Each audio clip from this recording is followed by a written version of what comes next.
Okay, we're in the front parkway, which is fine. This is where our water meter is located. This home does not have an irrigation system, a sprinkler system. It's not present. So this is going to be about the water pressure, the water meter and water pressure test. If you look inside of here, you see this sprocket? Okay, that's called a cheater wheel or a cheater paddle. It's a flow indicator is what it is. And it's very sensitive. If that's moving, then water's moving. Water's moving into your house. So you need to go find the leak. If it's no place you can see, it's someplace you can't see. This meter has passed the water meter test today. And over here on this valve, it's mostly on. Parallel is on, perpendicular is off. That belongs to the municipality, the water company.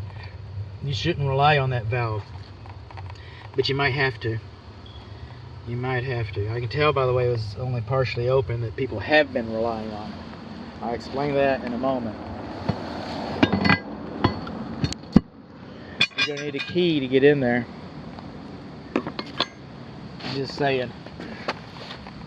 So we come to the closest exterior bib faucet to the meter. Now, that being said, this is the only exterior bib faucet. You're supposed to have a minimum of 2 exterior bib faucets.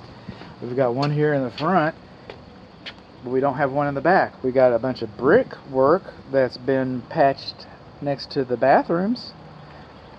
I wonder what that means.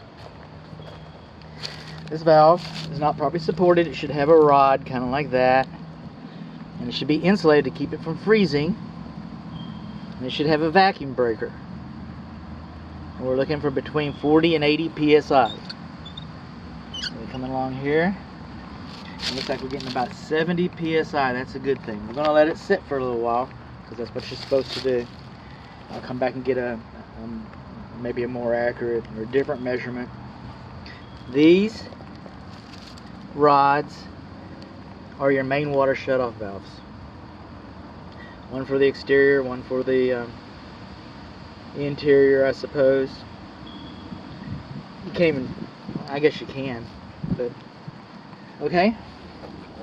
If you have an emergency in here and you come out here to turn off the water, you're going to go back to the meter and turn it off like I showed you. Then you're going to go back inside and fix whatever problem it was. And then you're going to come out here and you're going to dig up this valve and replace it, because this valve is going to fail on you. So if you leave it alone, sleeping dogs, don't bite you. But it's time. It's time that this should be excavated and proper shutoff valves should have been installed. It's just what it is. What I've been looking for and haven't seen is any sewer cleanouts. That's not unusual on older homes like this, and you're probably going to go through, you can't see them on the side of the roof, but you've got a vent pipe over the kitchen and you got a soil stack vent pipe over the bathroom, and that's probably how you're going to get the auger, the roto-rooter, snake, camera, anything. I'm not finding any cleanout valves. There might be one on the interior wall. We haven't gotten inside yet, but I don't know what to tell you. I'm gonna walk around this stuff. I guess. This is our gas meter. Okay, this is your shut-off valve. This is on.